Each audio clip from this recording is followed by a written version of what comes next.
नमस्ते दोस्तों, मेरा नाम रागिनी है और आज मैं आप लोगों को पीके फिल्म की कहानी सुनाती हूँ। प्लीज़ मेरे चैनल को लाइक और सब्सक्राइब करें। तो कहानी शुरू होती है। एक एलियन आमिर खान राजस्थान में एक शोध मिशन पर नग्न अवस्था में पृथ्वी पर उतरता है, लेकिन जब उसके अंतरिक्ष यान का रिमोट कंट्रोल चोरी हो जाता है तो वह फंस जाता है। वह चोर का कैसेट रिकॉर्डर पैनासोनिक। उसी दिन ब्रुक्स में जग्गू सरफराज से मिलता है और उससे प्यार करने लगता है। जग्गू के पिता उनके रिश्ते पर आपत्ति जताते हैं क्योंकि सरफराज एक पाकिस्तानी मुसलमान है, जबकि जग्गू एक भारतीय हिंदू है। वह तांत्रिक तपस्वी महाराज से सलाह लेता है, जो भविष्यवाणी करता है कि सरफराज जग्गू को धोखा देगा। उन्हें गलत साबित करने के लिए जग्गू सरफराज को प्रपोज करता है, जो स्वीकार कर लेता है। वह शादी के चैपल में हतप्रभ है जब उसे अपने सांस्कृतिक मतभेदों के कारण शादी को बुलावा देने वाला पत्र मिलता है। जग्गू भारत लौटता है और टीवी रिपोर्टर बन जाता है। वह एलियन से मिलती है और उसे लापता भगवान के बारे में पत्रक वितरित करते हुए देखने के लिए इच्छुक है। जब वह अपना विश्वास अर्जित करते हुए एक संग्रह बॉक्स से पैसे लेने का प्रयास करता है तो वह उसे बचा लेती है। एलियन उसे बताता है कि वह दूसरे ग्रह का एक शोध वैज्ञानिक है। उनके लोग पहनावे, धर्म या मौखिक संचार के बारे में कुछ नहीं जानते। वे हाथ पकड़कर विचारों का आदान प्रदान करते हैं। एलियन ने कपड़े पहनकर और डांसिंग कारों से चुराए गए पैसे का इस्तेमाल करके इंसानों के बीच फिट होना सीखा। फ्लैशबैक में गलती से एक ट्रक से टकरा जाने के बाद एलियन की बैंडमास्टर भैरव सिंह से दोस्ती हो जाती है, जो उसे अपनी टुकड़ी के साथ ले जाता है।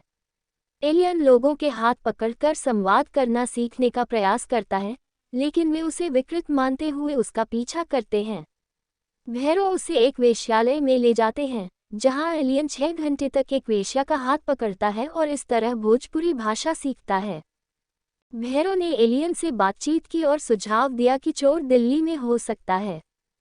विदेशी दिल्ली के लिए रवाना होता है।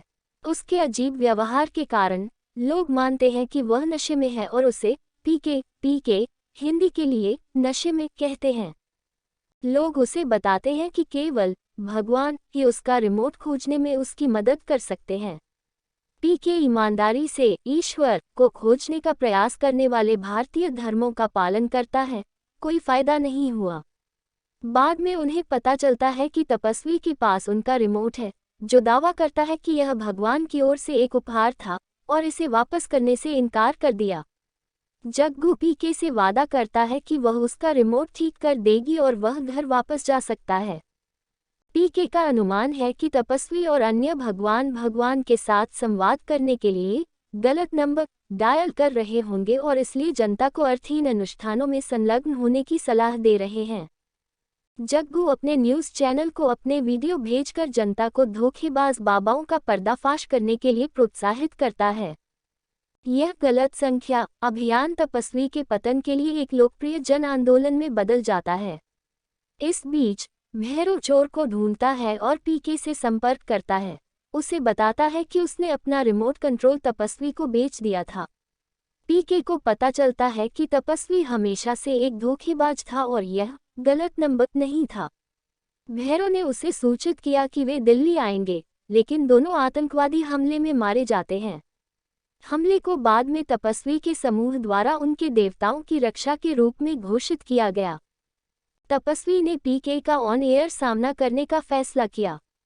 तपस्वी पीके से पूछते हैं कि सही संख्या क्या है।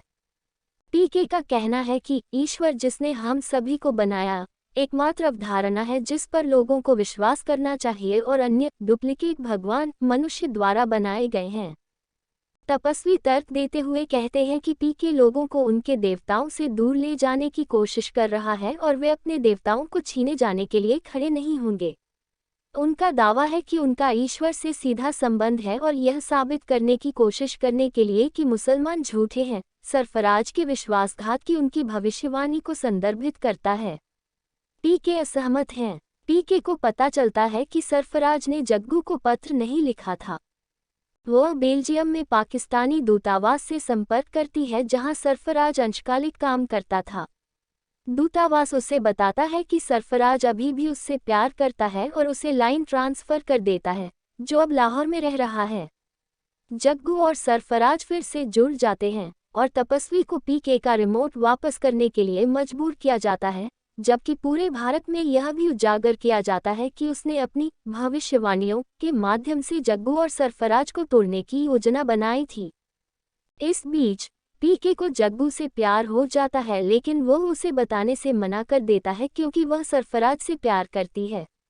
अकेले अपनी आवाज़ से कई ऑडियो टेप भरने के बाद वह घर के लिए निकलते समय टेप और अतिरिक्त बैटरी से भरे 2 सूटकेस ले जाता है। उनके जाने के बाद जग्गू ने उनके बारे में एक किताब प्रकाशित की।